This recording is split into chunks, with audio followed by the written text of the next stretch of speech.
Welcome to America's Cannabis Conversation. It's time to join the conversation at americascannabisconversation.com. And here's your host, Dan Perkins.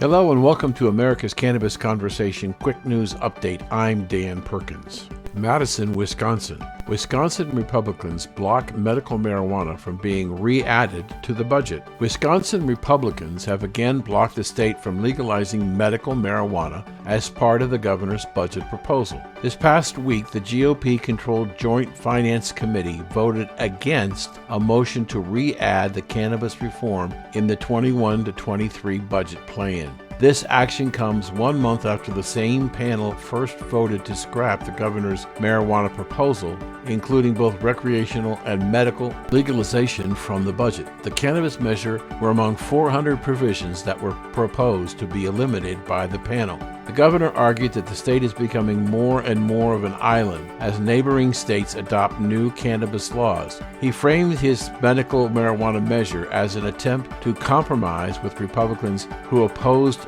broader adult use legalization and argued that the sky has not fallen in other states. They have allowed patients to access cannabis. Phoenix, Arizona. Arizona Supreme Court launches site to help people expunge marijuana convictions. The Arizona Supreme Court on Wednesday announced that it has launched a website to help people expunge their past marijuana conviction records. Pursuant to the legalization initiative that voters approved last year, provisions for expunging records that show an arrest, charge, adjudication, conviction, or sentence of certain marijuana-related offenses takes effect July 12, 2021, the court said. The website will help individuals determine if they qualify for expungement and will provide forms and instructions for filing. Arizona voters overwhelmingly approved a measure to legalize adult-use cannabis in last year's election, and sales started in January. A notably quick implementation compared to the speed at which other legal states have rolled out retail operations. But with respect to expungement provisions of the initiative, that's taking some additional time. Now the state Supreme Court is assisting the facilitation of record-clearing process with its new website. People who have been convicted of possessing up to 2.5 ounces of marijuana, 6 plants, or marijuana paraphernalia are eligible for expungements. Washington, D.C. Military veterans could discuss state marijuana programs with VA doctors under a new bipartisan congressional bill. A bipartisan duo introduced a congressional bill on Friday that would make clear that the U.S. Department of Veterans Affairs doctors can discuss state legal marijuana programs with veterans. Representative Connor Lamb and Pete Meyer filed the legislation, titled the Fully Informed Veterans Act, which would allow VA doctors to provide basic information and resources about state legal cannabis programs to veterans. As far as veterans and marijuana-specific legislation is concerned, this is an especially modest reform. The VA Secretary shall authorize physicians and other healthcare providers of the Veterans Health Administration of the Department of Veterans Affairs to provide veterans who are residents of states with state-approved marijuana programs information regarding the participation of such veterans in such program. Let's see what's going on around some states in terms of legislation. The state of Washington has 7 bills, one authorizing home production of recreational marijuana, another one concerning medical marijuana patients and their employees, and another one concerning the possession and transfer of marijuana, marijuana plants, usable marijuana, marijuana-infused products, and marijuana concentrates. Virginia has 9 bills pending: marijuana decriminalization of simple marijuana possession, marijuana offenses driver's license forfeiture, medical marijuana written certification, and a joint study commission for healthcare studying the long-term effects of marijuana. And this has been your America's Cannabis Conversation Quick News. I'm Dan Perkins. Now let's see who's on the program this week. First up is Gary Allen, the CEO of New Frontier Data, which helps cannabis businesses make the right decisions with bucket loads of data. His company is now sponsoring a new segment called Discover, Engage, Compete in the Cannabis Landscape from New Frontier Data, a global leader in cannabis data. Next up is Gabriel Kruse, and he's the Chief Strategy Officer of Dark Digital Group, which has developed a new software program free for customers to help them figure out online what products might be good for them and what their problems are. Next up is a special report with our lifestyle correspondent Rich Wolkoff, and he's talking to Patricia King, the Soil King. Patricia started Soil King Garden Center to manufacture soil blends designed by growers for growers. And finally, our last guest is somebody who hasn't been on our show for a while, Dr. Jordan Tischler, who helps us understand what so many of us are going through right now, especially as the pandemic winds down and we try to go back to living normal lives, whatever that means. This is Dan Perkins, and let's get this conversation started. Welcome back to the conversation, and we're starting a new segment today that will appear every week, and it's called Discover, Engage, Compete in the Cannabis Landscape, and it's from New Frontier Data, a global leader in cannabis data. And today, we happen to have the CEO, Gary Allen, to talk to us about the new direction for the company and their expanded services for business. Hello, Gary, and thanks for joining us. Dan, thank you so much for having me. It's great to be here. Let's talk about this new Discover, Engage, and Compete strategy that your company is now taking on and I think I've got this right, the retail cannabis space. Absolutely. First, and just a point of clarification, it's not a new position or a new direction we're going in. It's just an expanded and it shows the maturation of the industry. We've really focused this year, and we're going to be focused for the foreseeable future on ensuring that the operators inside the industry, right? So the retail operators, specifically to this last report and release of our Equio platform, that the operators understand how to discover true insights into their consumers. It's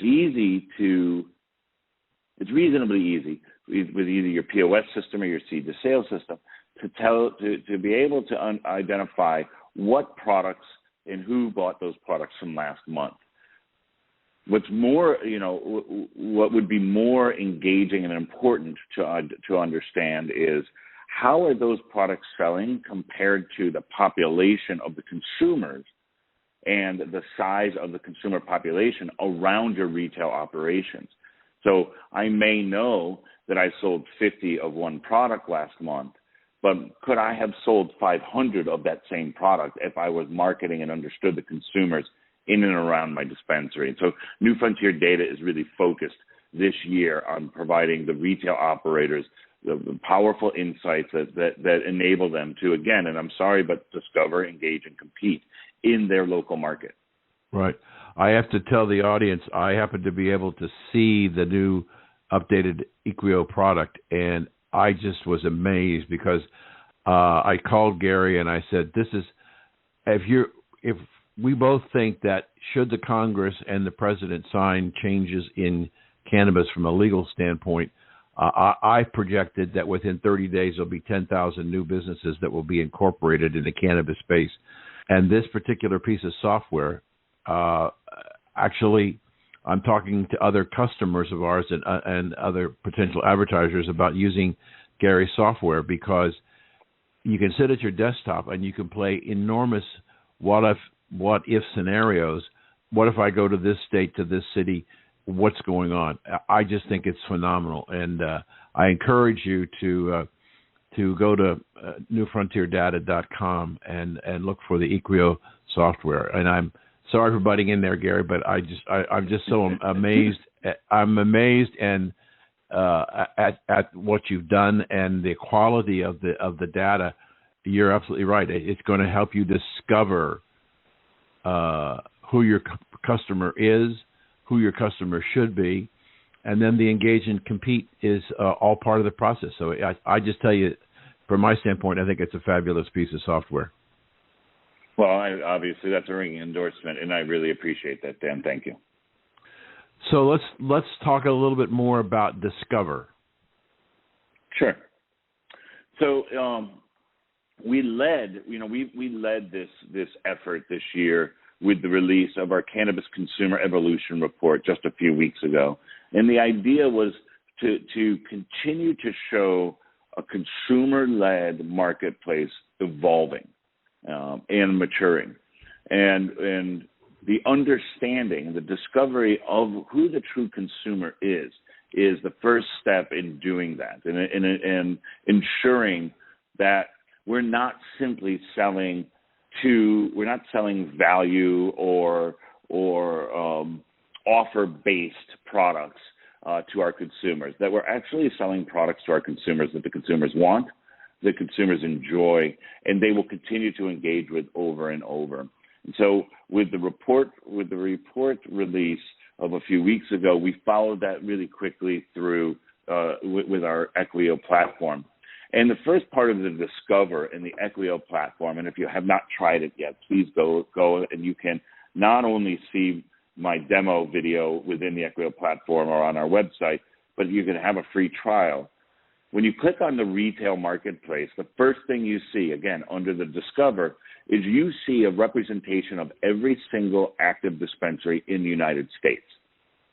Now, for the first time of any research or data company in our industry, we've aggregated all of that information in one spot. Wow. You can see by state how many dispensaries are active. You can also see, by the way, as a side note, how many other licenses are active and what types of licenses there are in that state. We will always continue to communicate to our core constituents, which are the investors, the operators, and the researchers. So discovering what the retail marketplace looks like, you can zoom in to the county of any particular state, and it'll give you information such as what are the top selling products by product name. What are the top selling products by category? What's the foot traffic into all of the dispensaries, let's say in the state or the county, or even more, in my opinion, more impressive, is the zip code. By understanding what the top products are, what the top product categories are, and how many people are actually visiting dispensaries, you discover very quickly what is the addressable market. Equio takes you one step further then, and it then tells you what are the top types of consumers, or the consumer profiles that are buying those products in those areas. And even one more step further, it will tell you how many possible consumers there are in that area, whether it's by state, by county, or by zip code. How many possible consumers could walk in that would buy those products, and what are the top 5 to 10 kind of retail consumer profiles of your store. So we really, within 3 clicks, you're able to go from 50,000 feet right down to the storefront. It's amazing, and the amount of time and resources you must have had to devote to develop this. And as I recall, in looking at the program, portions of this program are updated monthly, quarterly, annually, or semi-annually, or perhaps even weekly. So you're constantly increasing the database. Let me ask you something about what you were just talking about, if I could. We said earlier in the program, and you and I have talked on several occasions, how there's going to be a fundamental change in this industry once we get deregulation of cannabis. And right now, a lot of the growth, from what I'm hearing, a lot of the growth in 2020 came from expansion of the number of states where legal medical and legal recreational were expanded. But a lot of the growth came from the illicit market. And now, however, if we get deregulation, declassification, there are people in the industry who feel that there are consumers out there who have decided they're not going to take a chance if it's illegal, and so they're waiting. And so that there could be a new rush of consumers that have not tried the products at all, because it becomes legal, may rapidly expand the market. How do you feel about that statement? So I think, and if you don't mind, with all respect, that the growth of the cannabis, the retail cannabis market actually did not come from the illicit market last year. The growth of the cannabis market really stemmed from, with the pandemic and the lockdown, it stemmed from the need to reduce anxiety, the need to help and increase sleep, and and really medical applications. So here are the numbers, right? We're a data company. The illicit market dropped by about 4%. So now, in 2019, 29% of all consumers were getting products from the illicit markets in each state, and that dropped to 24% in 2020. And that's an important understanding. Through the pandemic, what was understood to be a very social consumer engagement, the consumption of marijuana, really flip-flopped into being obviously a solo consumer engagement, and the understanding that people's enjoyment and people's consumption could be by themselves, could be understood. It took a lot of education over this last year and a half by brands and by products and by dispensaries to the consumer to understand that this product is one that can be beneficial by yourself as well as in groups. And so there was a 42% individual increase in consumption through the pandemic, and that fueled the growth of the cannabis market. I know we have a doctor that's been on our show for a long time, Dr. Jordan Tischler. You call her Cannabis Doctor on Call, and he's been talking about for several months the incredible rise in anxiety and depression in America. 1 in 4 people openly admit they either have severe depression or anxiety, probably brought on more than anything else than by the pandemic. And the cannabis products can help deal with that anxiety, and I think it's a huge market. So the next time we're gonna have another guest into this Discover, Engage, and Compete in the cannabis landscape, and from Gary's operation. And Gary, thank you for being our kickoff speaker. Absolutely, Dan. I really appreciate that, and we appreciate the partnership and look forward to talking more. Thank you very much. And we'll be right back.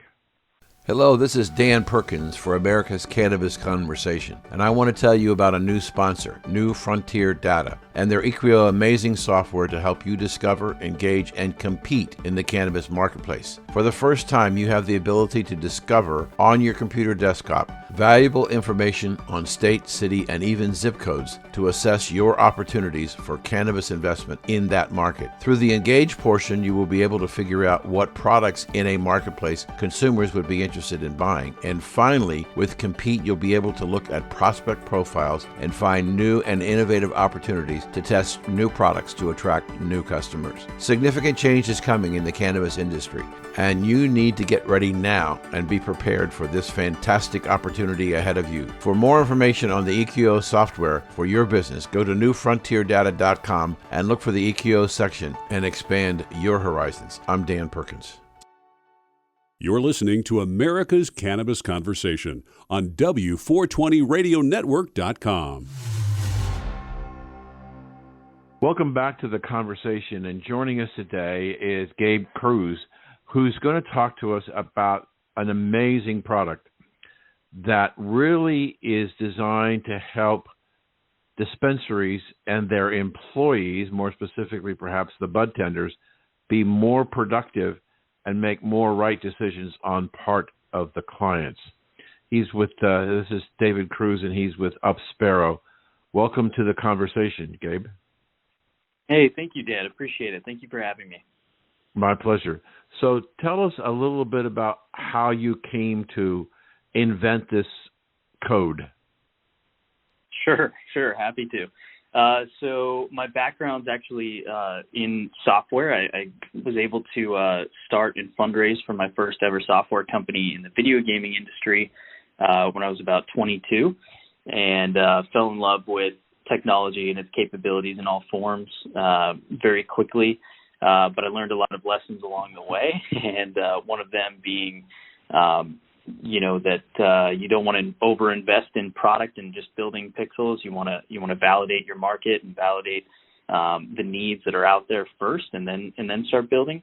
That career led me into working for various VC firms and other clients that were building software, and ended up most recently co-founding and helping grow a company that was a privacy software with Intel Capital. And then UpSparrow came to us, my business partners and I, because we actually had a relatively lackluster experience at a large brand name dispensary that I won't name. And we were a little bit lost in the dispensary experience. We didn't really know what to ask. We didn't really know what we were looking for, to be honest with you. And we didn't exactly know where to start. So we had come across this model of virtual consultations for medical procedures, and we thought, well, this has been working for high dollar medical procedures to kind of help people understand what they're getting into, understand what they're going to be paying for, and learn about the procedure and all that kind of thing.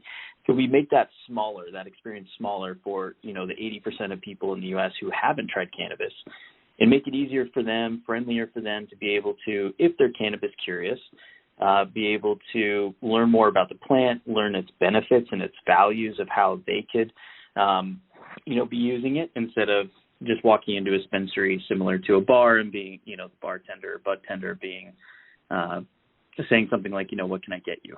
And most of the time the answer is, I actually have no idea for a new user. So that's where it came from.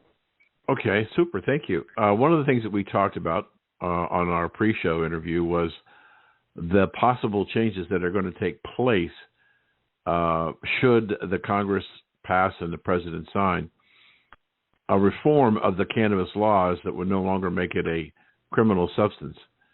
And I had said to you that I've been talking to people, and they thought if that happens and the president signs the bill making it legal, that at least 10,000 companies would file for incorporation over the next 30 days. And who knows? and who knows from where? And I haven't found anybody who disagrees with me yet. They might think the number might be smaller or larger, but there's going to be a major rush. And these are going to be people who are not in the cannabis business today. And they're going to be companies, big companies, who have been sitting on the sidelines waiting for something to happen. And they're going to come in like gangbusters. So what fascinated me about your product was that if I'm anywhere near my projection, we're going to be bringing in hundreds of thousands of employees into this space who, by and large, other than by personal use, have no formal experience or education in all the cannabis products, and trying to figure out what is the best thing for the prospective client at the dispensary. I saw your software program as a way that new owners who are potentially novices in this business can help educate their customer service people, retailers or whatever you want to call them, and give them a positive experience and grow their business rather quickly. What's your reaction to that? Yeah. No, I would agree entirely. There's a couple of factors that play into that. The first is obviously the demand, like you were saying, and I agree. I think a lot of companies are going to kind of flood into the space. The first act that will probably make that happen is actually safe banking. So if safe banking passes, it kind of paves the way for the descheduling of cannabis. And I think that it'll probably, from what I've been hearing from other panels and things like that, descheduling cannabis will probably come at last. But safe banking provides so much more opportunity for lots of businesses that are looking and they're sitting on the sidelines kind of licking their chops at the moment. We have a policy on this show from the very beginning. We don't necessarily automatically agree with everything that our guests are saying, but if we're going to challenge them, we do it in a respectful way to not to do anything to demean the opinion of the person. I just wanted to bring you one anecdote piece of, well, it's not anecdote, I saw him say it. Chuck Schumer, the majority leader in the Senate, has said something different. He does not want to deal with banking deregulation before he deals with cannabis. And his feeling was that if you do banking first, you may ultimately water down deregulation of the substance. So his most recent pronouncement was, he's contrary to what you're saying, and I'm not saying he's right and you're wrong, or you're right and he's wrong. I'm just saying that a fairly influential person has decided in his mind the order should be decriminalize the drug first and then deal with banking. I happen to agree with where he is, because I think that if you decriminalize it, the biggest mistake that I think is going to be made is people are thinking it's going to happen overnight and we're going to be in hog heaven. No, it's going to take a long time to coordinate the laws in the states to whatever they're doing and federally. So it could take several years to really implement it. But people are going to come into this business because they know a change is coming their way. And I still think that your product is just an amazing product. Tell the audience, in the time we've got about 5 minutes left, tell the audience about how your software works for their benefit. Sure. So there's two sides, and I'll touch a little bit on the new owner side as well. The first side is for the consumer. So the consumer is able to very easily find the dispensary using a landing page technology that we use that Google put out. It basically allows someone to be able to Google for a dispensary near them and find that dispensary. So if it's your dispensary, the Phoenix dispensary, you would come up first with some hacks that we have for search engine optimization.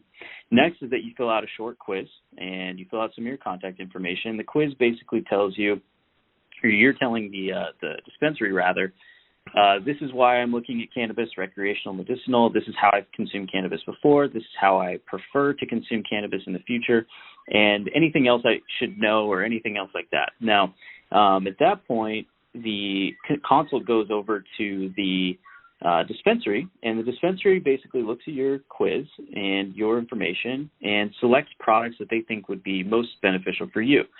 So when they select those products, they then take the software on their end and they record a quick video, less than 5 minutes, and then they send that off to the customer. The customer then can view the video, select the products that they may want to try, and then they can actually schedule a pickup order or do a delivery order, whichever the dispensary supports. And so from that perspective, if you're a new owner, what it allows you to do is reach people very easily by saying, hey, if you've never used cannabis before and you're curious about it, I'll give you a free consultation just by using the people that are in your text contact list on your phone. And then the other side is, as a more experienced owner, you're able to build a little bit more of a relationship because, as you said, Dan, there's so many people that are going to be coming into this industry. Brand and relationships are going to matter a lot once this becomes deregulated, and people are going to have to put a lot more effort than they currently are into keeping their customer loyal. So that's where we see this, is really building that relationship long term.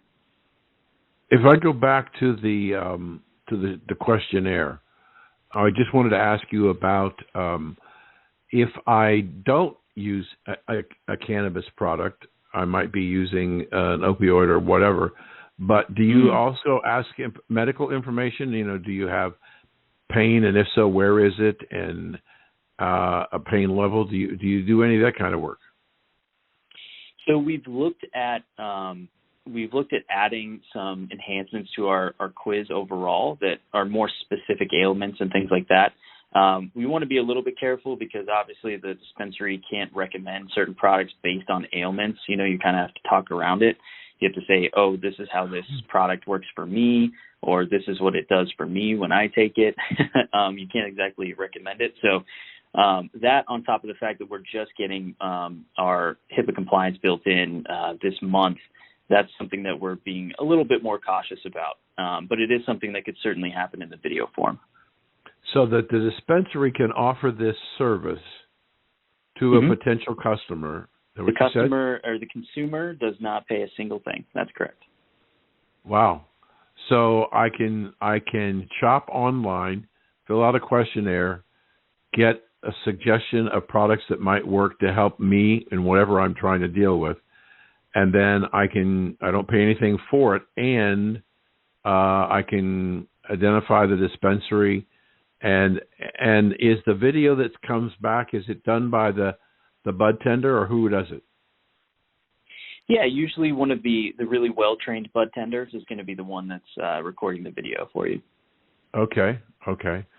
So how widespread is the software available now? Software is available in every state where there is a dispensary. So we're on the web, and we also have a mobile web version. So any state, any dispensary can use it at the moment. Do you have any customer satisfaction reviews? We have a few pilots that are going on right now that are going phenomenally.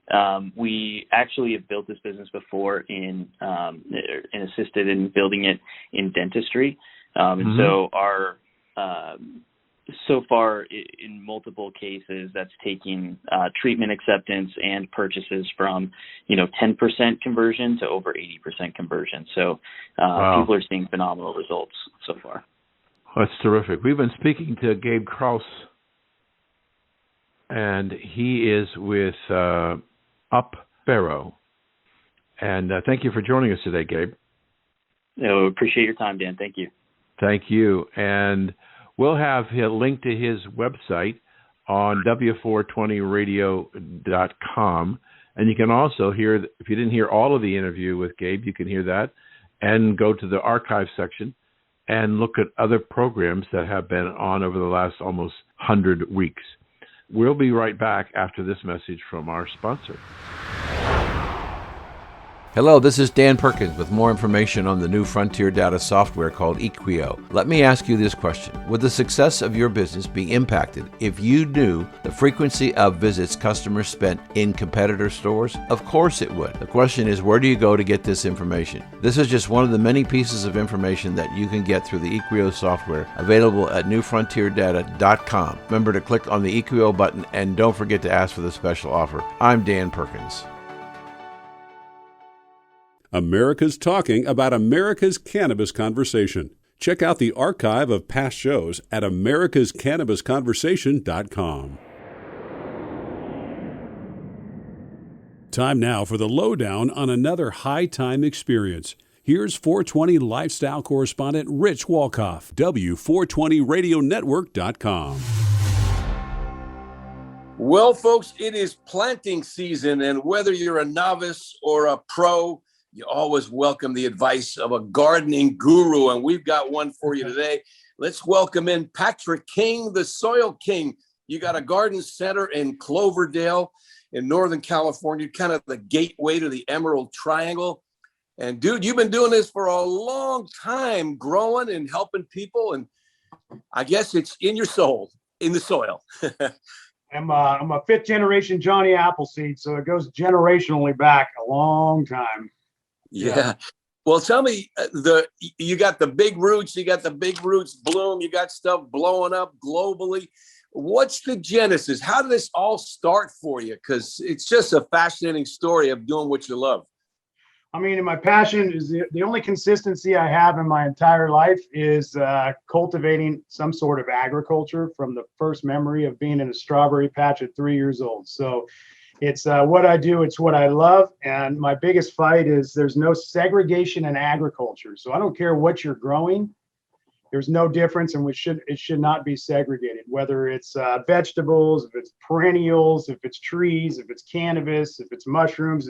There's no segregation in agriculture to me, and it shouldn't be separated or segregated. Okay. You got to give me a little more about what you mean. I don't know where you go.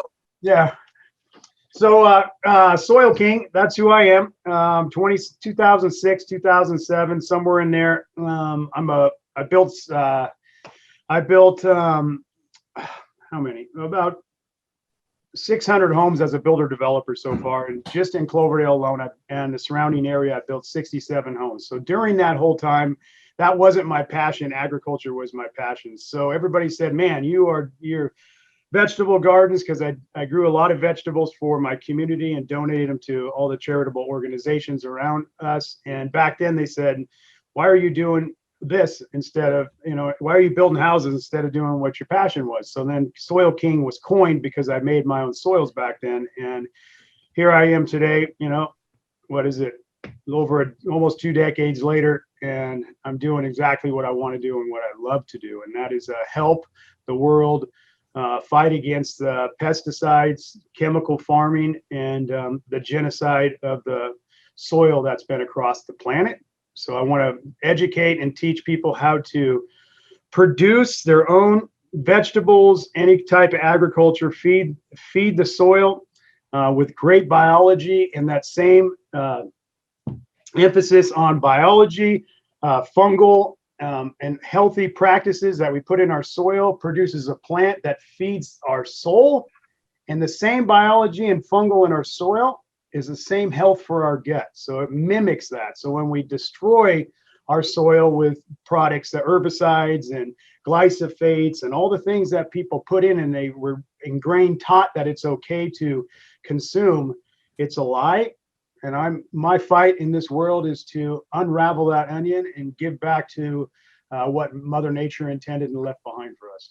Man, I love your mantra, changing the world one plant at a time. You go organic. So I know your other reference point is dirt is dead, soil is alive. Now talk about what that means. And you have microbial mixes and probiotics and perlite and all kinds of cool things that help everything grow. And we're talking about cannabis. So specify how that works for us. So when I would say there's a lot to it. So big paid marketing with like General Hydroponics, Advanced Nutrients, and the big bottle nutrient companies around the world, and the Fox Farms and my competitors, they would love for you to buy their soil, pour this chemical warfare into a plant, and then take that soil and take it to the dumps and throw it away because you cannot reuse it the next year. It's like pouring salt on a slug. The same thing with biology. It kills the biology. So in theory, we want everybody to start reusing their soils. We want them to start doing a lot of cover crops and different things, but keeping that biology alive and building upon healthy communities, because that healthy community of biology keeps out the bad pathogens and the bad stuff. And every year your soil gets better and better and better. So when you think about growing a plant, I don't think about growing a plant. I grow soil, and that soil produces the plant. So if you grow crappy soil, it's going to produce a crappy plant. If you grow really healthy soil, it's going to produce a really healthy plant. And so, I mean, that's the whole concept of changing the world one plant at a time, is not focusing so much on the plant, but giving it the environment that it needs to live and be productive to the scale that you want it to. Okay, so if I'm a newbie and I want to grow a plant, a new cannabis plant, and I've got a little pot and I'm thinking of putting it into a raised bed, give me some of the 10 commandments or a few of them that I need to know. Sure, you don't need perlite. Perlite's a no-no unless it's in a nursery application. We use in big root soil. I'm a firm believer on pumice stone is what I love to use. Pumice stone is kind of like a lava rock, but it's clean and white, and it's actually a mineral. So once you get healthy biology, that biology can not only live and reproduce, it's a mini condominium for microbial development. They live and they do their thing and they produce more biology.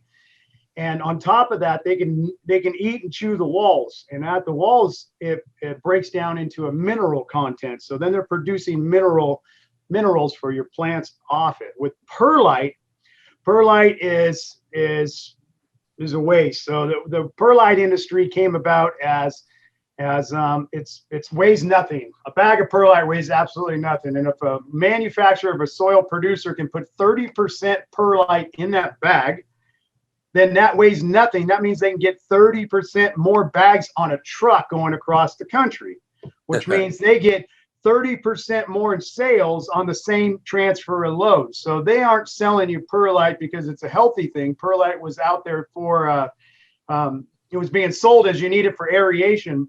But the reality is my competitors, they don't care about the end consumer. They care about the dollar sign. That's something I didn't know at all. I thought the opposite. And maybe that's because corporate interests have a different agenda than somebody like yourself who's going all organic. But you have worm casings, castings. I heard you in a YouTube video, which, by the way, you're blowing up on a day in the life of Patrick King, the Soil King, on the YouTube channel. That's awesome stuff. But tell me about microbials and what you need to make that soil come alive in the worm castings and such. Worm castings there's another trick to all this, right? It's all unraveling this onion, and so whatever you feed the worms, these worm factories, whatever they feed the worms, they poop out, right? So if you're feeding them a bunch of crappy compost or a crappy feed source, they're actually they're putting enzymes and bacteria coming out of them, but also heavy metals or whatever else you're putting into them. So that food chain is ever connected.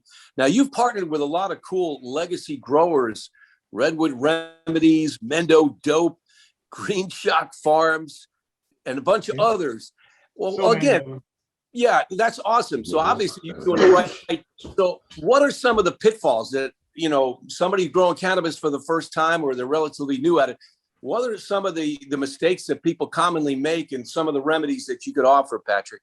Very, very easy. The most common mistake is people don't want to spend a lot of money up front, and then they spend all their money plus everybody else's money they can pull in because they end up with problems. The greenhouse growing and sun grown. What about are there any differences in how you prepare the soil? No differences on outdoor green. With us, we do the same thing in indoor, outdoor, and greenhouse. We utilize the same products on our propagation styles. The difference between sun grown outdoor and greenhouse is really only the plastic. So those plastic that you see, the clear plastic on the cover of the greenhouse, is UV protected. So you got ultraviolet light protected from the sun, because the plastic, if it's not, the plastic will shred up in a year and destroy itself. So they do that. And with sun grown, that ultraviolet light outdoor, the ultraviolet light is everything to everything. It's the vitamin E for our skin. It's so much health for the planet. So greenhouse is really great, but the best type of greenhouse that I see and I love to do is when the season is open, there's not a lot of exposure to the bad weather elements. I take off that clear cover plastic and I let the sun really just get in and shine. Right. So, and you use the big root soil, the organic soil for the vegetation state, and then the big roots bloom when you're flowering. Is that pretty much the way it rolls? So Big Roots Bloom was designed, came out for light deprivation and greenhouses, and both of them work really well in there, but it has a lot more phosphorus. It's the same thing with more phosphorus instead of veg in the two soils. So when you're trying to do 3 seasons, 3 runs in a year with a greenhouse, meaning 3 harvests, you have to push your plants into flower quickly. You're not growing them big, you're growing them short, and you're trying to get as much yield as you possibly can per square foot.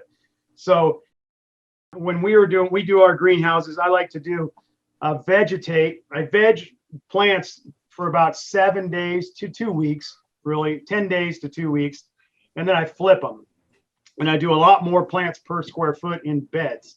And that more phosphorus in the Big Roots Bloom helps it go into bloom cycle quicker, and it produces it, and it's easier to flip that way. So that's where a Big Roots Bloom came into effect. It's for more of the light depth people for greenhouses. Thanks so much for your time. Congratulations on your success, and continue doing what you do. Yep. Thank you. Thanks for having me on. King, the Soil King. And if you missed any part of our conversation or you want to hear it again, go to the W420radionetwork.com archive. Hey, I'm Rich Walkoff, and we'll be right back. Hello, this is Dan Perkins. Here's more important information about the Engage section of the amazing software for New Frontier Data called Equio. These are just examples of some of the things that Engage can do for you. You will be able to see and understand consumption preferences at the county, state, and even the zip code level. You'll want to follow product trends filtered by age and gender, so you know exactly what to offer and how to market it. How about learning the market density of the location you might be considering to expanding your business? Use the Visit Index score to determine the trends that impact your outreach and messaging. Engage with your customer base to expand and repeat your value. You can learn more about product trends filtered by age and gender. This valuable information, it helps you to know exactly what to offer and how to market it. Things are changing rapidly, and you need the latest information from an independent source to keep yourself informed of the changing markets. For more information on the Equio software package, go to newfrontierdata.com, click on the Equio software, and don't forget to ask about the special offer. This is Dan Perkins. Want to find out if cannabis can help your medical condition? It's time to hear from our cannabis doctor on call. Welcome back to the conversation. Joining us today is our old friend, our cannabis doctor on call, Dr. Jordan Tischler. Jordan, welcome back to the program. Oh, thank you so much. And who are you calling old? Sorry, couldn't resist. Old, but not in age, but in time. Exactly. Yes. Sounds lovely. Yes.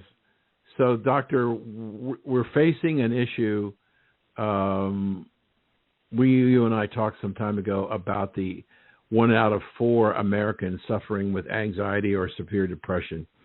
And I'm wondering, as we look at the possibility of going back to work, whether that creates all new challenges for you and your practice of people going back to work and their anxiety about being out of the workforce for a year or more, trying to go back and fit in. Absolutely. I think, just the pandemic has, created a range of issues and challenges. And I think the resolution of the pandemic is going to create, or is creating, a whole new set. First of all, there's the question of, it looks like the pandemic is resolving. Certainly businesses and individuals are kind of acting like that, and we're getting guidance from the CDC that all sort of suggests that the coast, if not clear, is sort of getting clear. But I think that any reasonable person at this point would say, yeah, how sure is that, and do I need to worry that we will be going back ahead of it actually being safe, or are there variants that will come along that are not covered by the various vaccines that are currently deployed? And I don't think we have answers to those questions, and when we don't have answers to those questions, obviously that provokes anxiety. So I think that that's one level of issue.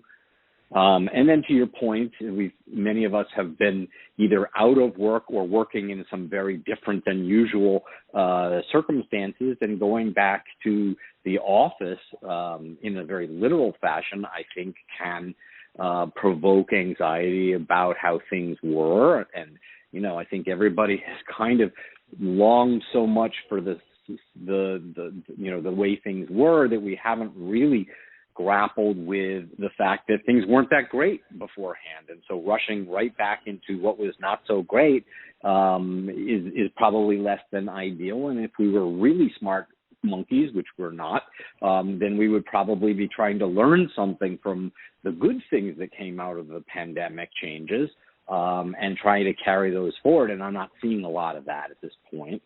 So I definitely think that this is just the next set of challenges to people and to patients. Doctor, there's a couple of things that I think have added dramatic confusion and uncertainty, as you described it, to the people, is the vacillation of CDC and the changes in the protocols and what's going on and what's not. I mean, one day we have children going to summer camp have to wear a mask, and all the counselors have to wear a mask, and you have to be self-distancing. And then within 24 to 48 hours, they rescinded that whole thing and said, no, you don't need masks. If you've all been vaccinated, just go on. So it creates an element of significant, in my opinion, significant confusion and trust in what they're hearing. I mean, we heard of the last few days, and I'm not trying to be political here, Doctor, I'm just doing what I'm hearing, is that the mainstream media who criticized Donald Trump for suggesting that, in fact, it was a China virus, and it came out of the Wuhan lab, and they lambasted him and attacked him, and we found out recently that, yeah, it's probably true, but the reason they did it is because they had a vendetta against him, trying to do the best thing for our readers and for the American people. So I think that there's a huge amount of confusion. Dr. Fauci's under quite a significant attack now about his policies and what he's saying, and so I think there's a great deal of confusion, and I think the confusion from the people we want to trust the most, the medical professionals, which have, in my opinion, the whole thing's been politicized on a medical standpoint. It's no wonder that people are afraid and don't know really what to do because they don't know what to believe. I agree with you 100% that the largest problem we're facing, and this is true with both the current and the former administration, is that they have politicized the advice from scientists and medical professionals, and I agree that undermines the credibility of those professionals as well as the institutions that they serve, and I think that that's a huge issue.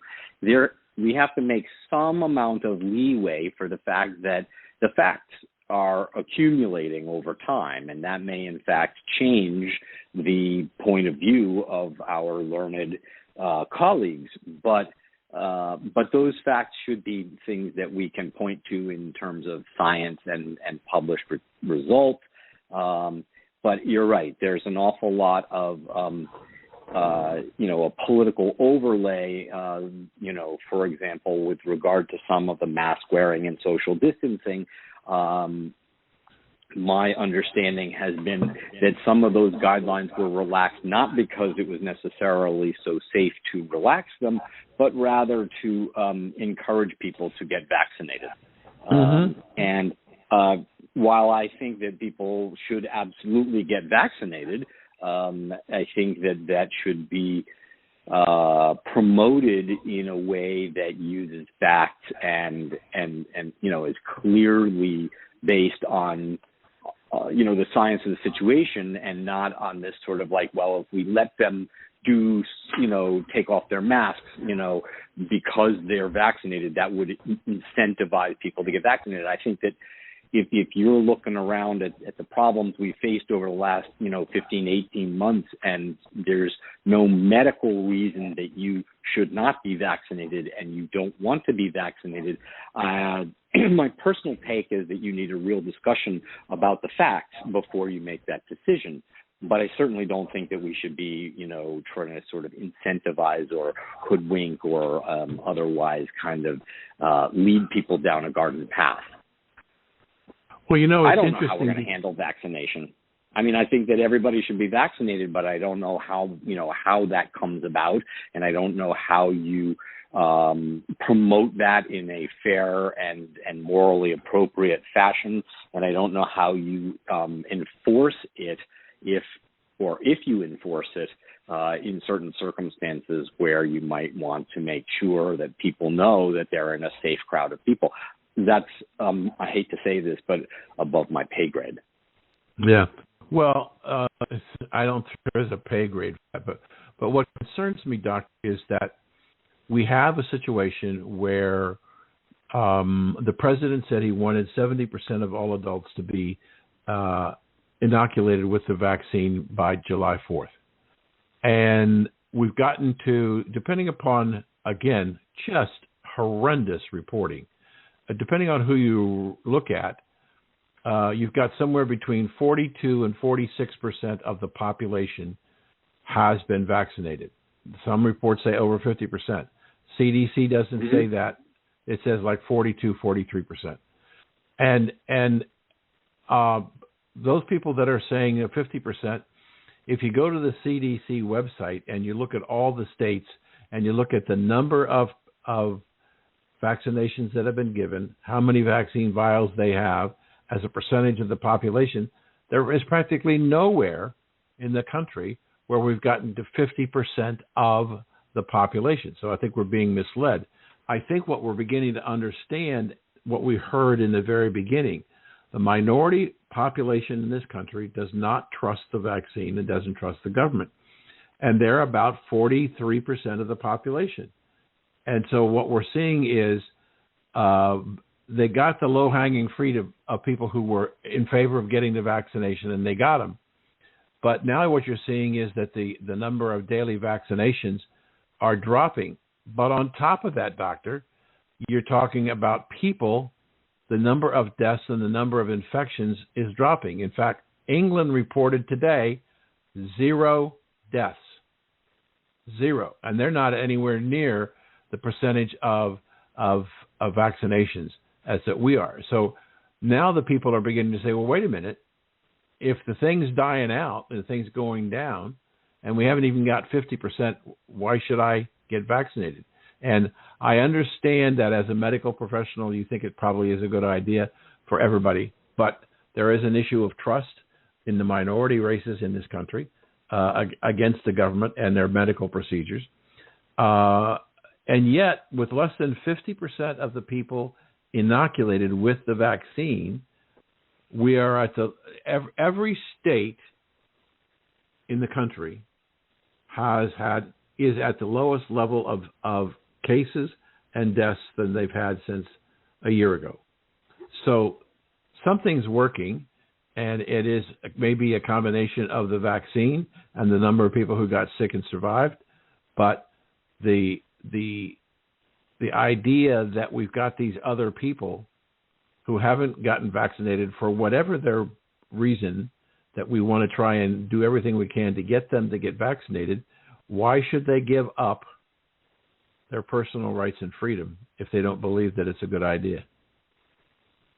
I will say that I do think that we have some issues around trust in this country, and at least for people of color, that's pretty well justified. Nonetheless, we need to address that by building trust and educating people. And if we are at roughly 50% vaccination rate, the good news there is that we haven't seen a lot of untoward outcomes as a result of a very large pool of people being vaccinated, and that doesn't even look globally. That's just looking within our own country. So I think that at some point, this will be proven trustworthy regardless of what anybody actually says about it. So I think, there's that issue. I think that there's a large contingent of people who are against vaccines in general. And, those people, I think, are generally speaking not devotees of data. And I think that that's problematic, because they hopefully, I think they're a smallish group of folk, but they certainly are loud, and I think that tends to gum up the works. We've been speaking with Dr. Jordan Tischler, our cannabis doctor on call.